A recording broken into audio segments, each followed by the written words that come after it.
So, tell me if these things are something you've heard before. Well, names that you've heard before.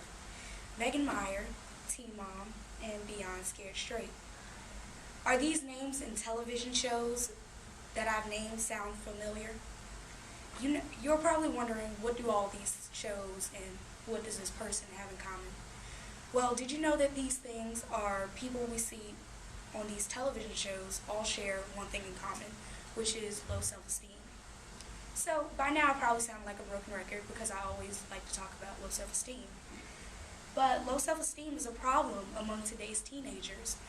When teenagers get to high school, they're in a place in their lives where they're trying to find themselves and they're trying to find out what it is they want to do with their life. They easily become persuaded by the media and other factors in society. So, obviously, we're no longer in middle school or high school.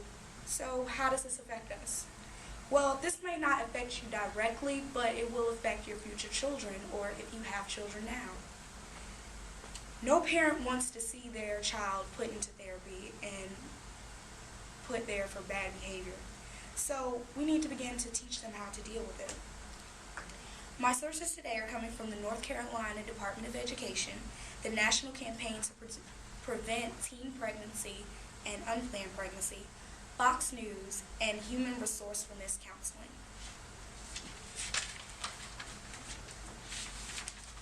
By the end of my speech, I would like you all to think about your child or your future child and their future. Schools focus so much on intellectual growth for the outside world, but they're coming out of school and not understanding how to deal with whatever is thrown their way. School is where we learn most of what we need to know for the future. So why not foster the emotional growth as well? So what are schools teaching? Schools are teaching how we deal with things intellectually, how we do math, how to read, how to spell. But what are they supposed to teach when it comes to health? Well, taking a few examples from the North Carolina Department of Education and their intents, they say that they want to adequately represent the health needs of the various demographic groups in the state, focus on the physical, mental, emotional, and social dimensions of health, emphasize cognitive as well as personal social skill development. So, what is self-esteem? Actually, going back to one of the examples that I have for a school that does have a self-esteem curriculum, I want to share with you a quote that I actually received from Fox News. It says, "Such self-esteem building programs have become widespread in public schools across the country and are praised by supporters. But they have also been slammed by many critics who call them ineffective at best and perhaps harmful to students' well-being.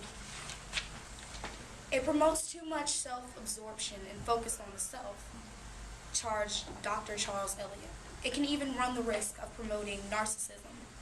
This is linked with the feel-good movement," he said. "It is very dangerous. That's part of what drug substance and grade inflation are all about. Research says the most important thing is to learn delayed gratification and frustrated tolerance."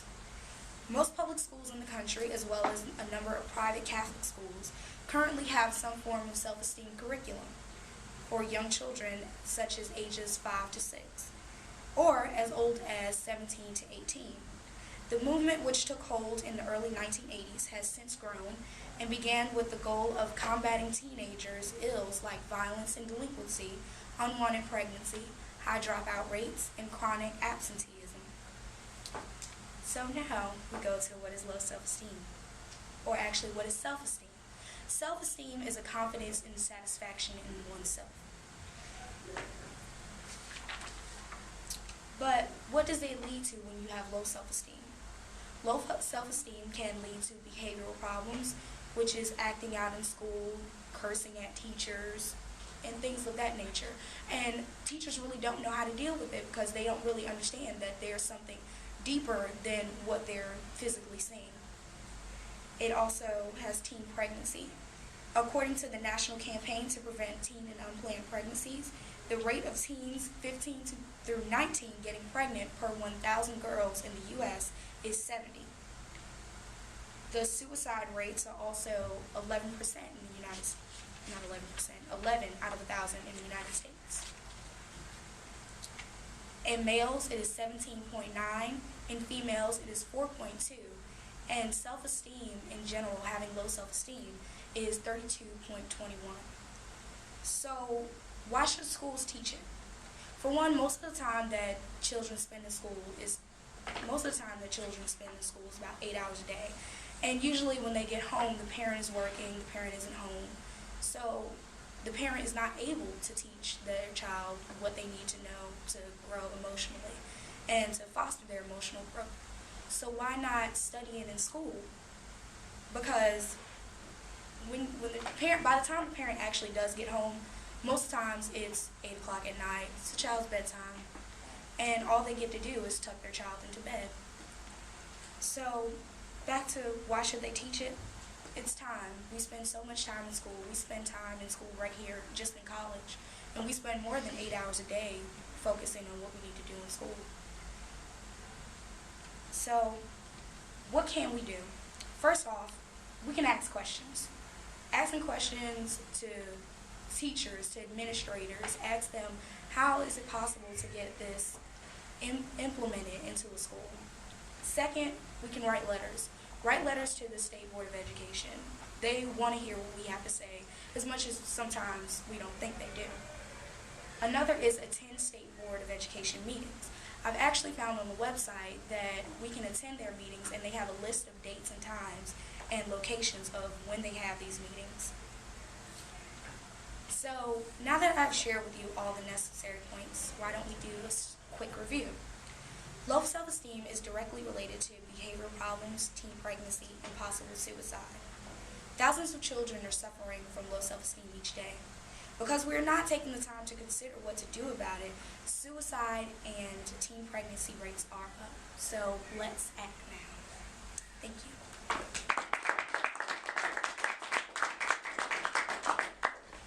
Are there any questions? Seth? So, you think that that the schools should take responsibility of how students view themselves as opposed to parents teaching kids how to view themselves in that light? I believe that it's both the parent and the teacher's responsibility to teach that. Like I said in the beginning, parents don't really see their children that often. I know personally for me, I didn't get to see my mom that often when she was working. But I also feel that it's the educator's responsibility as well, because they're preparing us for what is to come in the outside world and what comes in the future. So I do feel that it's also the parent's responsibility. I mean, I just don't feel, because the real world, not everybody's like, yes, you are a good person, and reinforces you that way. Mm-hmm. I think that has to come from yourself, and that kind of comes from your parents telling you should know that you are capable of doing this. You know what I mean? Like, as opposed to a teacher saying, you're good at this. I think it means a lot more if it comes from a parent figure as opposed to a teacher figure. Yeah, and I also think, I understand what you're saying, and I agree with what you're saying. I also feel that a teacher should not say all the time, oh, job well done, great job, even if it's not a great job. They should just foster that and say, oh, well, you can do better, I'll help you, things like that. Certain things like that children do need. They need to be able to hear it. Did anybody else have a question? Okay, thank you.